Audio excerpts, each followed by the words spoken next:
పోలీసులకు సవాల్ విసిరిన కేసు కూకట్పల్లి బాలిక మర్డర్ కేసు. అసలు రెండు తెలుగు రాష్ట్రాల్లో కూడా సంచలనంగా మారిన ఈ కేసుకు సంబంధించి చాలా రోజులుగా మనం చూస్తున్నాం. అంటే 5 రోజులుగా అసలు ఏం జరిగిందనే కోణంలో పోలీసుల దర్యాప్తు కొనసాగింది.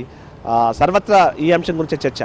అంటే పెరుగుతున్న నేరాలకు సంబంధించి వైపు ఆందోళన వ్యక్తమైంది. అయితే ఇప్పుడు వెలుగు చూసిన ప్రస్తుతం కేసు చిక్కుముడి వీడిన తర్వాత వెలుగు చూసిన అంశాలు అయితే ప్రస్తుతం నివరపరుస్తాయని చెప్పాలి.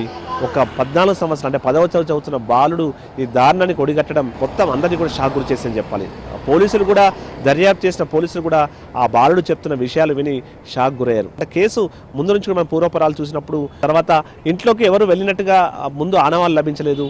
దాంతో ఇంట్లో ఉన్నవారే ఈ దారుణం కొడిగట్టారంటే కూడా ఇంట్లోకి సంబంధించినటువంటి చాలా మందిని విచారించారు.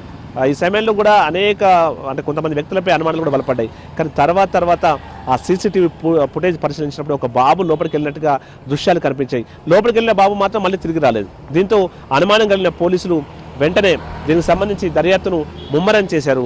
ఆ విధంగా దర్యాప్తు చేస్తున్న సందర్భంలో పోలీసులకు కొన్ని క్లూస్ దొరికాయి. అంటే అందులో ముఖ్యంగా ఏదైతే ఆ బాబు సంబంధించి అంటే చుట్టుపక్కల ఇంట్లో విచారించినప్పుడు ఒక వర్క్ ఫ్రమ్ హోమ్ చేస్తున్నటువంటి ఒక సాఫ్ట్వేర్ ఇంజనీర్ ఒక బాబు గోడ నుంచి వేరే ఇంట్లోకి వెళ్తున్న దృశ్యం మేము చూసినట్టుగా కూడా ఆయన చెప్పడం, వెంటనే ఇటు డాగ్ స్క్వాడ్ కూడా అంబేద్కర్ స్టాచ్యూ దాకా వెళ్ళి మళ్ళీ ఆగిపోవడం. అంటే ఆ సమయంలో ఆ డాగ్ స్క్వాడ్ వెళ్ళిన ప్రాంతంలో ఎవరైతే ఈ బాబు ఉన్నాడో ఆ బాబే తన పెంపుడు కుందేలు చనిపోయినప్పుడు అక్కడే ఆయన పాతి పెట్టాడు. అంటే డాగ్ స్క్వాడ్ కూడా ఆ బాబుకు సంబంధించి అనుమానం వ్యక్తం చేసింది.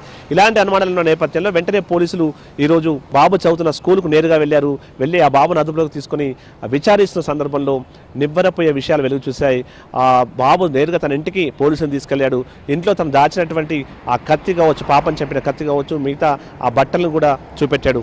అలాంటి పరిస్థితుల్లో అయితే విచారిస్తున్న సందర్భంలో అంటే ముందు దొంగతనానికి అతను వెళ్ళడం కోసం కూడా మొత్తం ఒక పేపర్ మీద రాసుకున్నాడు. ఆ రాసుకున్నటువంటి విధానం చూసినప్పుడు కూడా ఆ బాబులో ఎలాంటి నేర లక్షణం లేని విషయాన్ని బయటపడుతుంది. ఎందుకంటే కింద కూడా తను క్లియర్గా ఆపరేషన్ డాన్ అంటూ కూడా రాసుకున్నాడు. రాసుకుని దొంగతనం ఎట్లా చేయాలి, ఇంట్లోకి ఎలా ఎంటర్ కావాలి, బయటకు ఎలా రావాలి, ఇవన్నీ కూడా క్లియర్గా రాసుకుని మరి ఆయన లోపలికి వెళ్ళాడు. అంటే బాబు లోపల ఈ ఏజ్లోనే ఎలాంటి నేర ప్రవృత్తి పెరిగిపోయింది, నేరకు సంబంధించిన స్వభావం పెరిగిపోయింది అనేది మనకు క్లియర్గా అర్థమవుతుంది. అయితే బాబును స్వభావం చూసినప్పుడు ఆయన ఎప్పుడు నిత్యం ఈ వెబ్ సిరీస్లు చూస్తూ ఉంటాడు. సిఐడి సంబంధించిన క్రైమ్ సీరియల్స్ ఎక్కువ ఫాలో అవుతాడు. ఇక ఆర్థిక ఇబ్బందులు కూడా అతన్ని సతమతం అవుతున్నాయి. తండ్రి మద్యానికి బానిసైన పరిస్థితి ఉంది. ఇలాంటి పరిస్థితుల్లో డబ్బు కొంత ఇబ్బందిగా ఉంది. ఈ క్రమంలోనే తను ఆ దొంగతనానికి ప్లాన్ చేసినట్టుగా అయితే ప్రాథమికంగా అనుమానాలు ఉన్నాయి. ఇంకా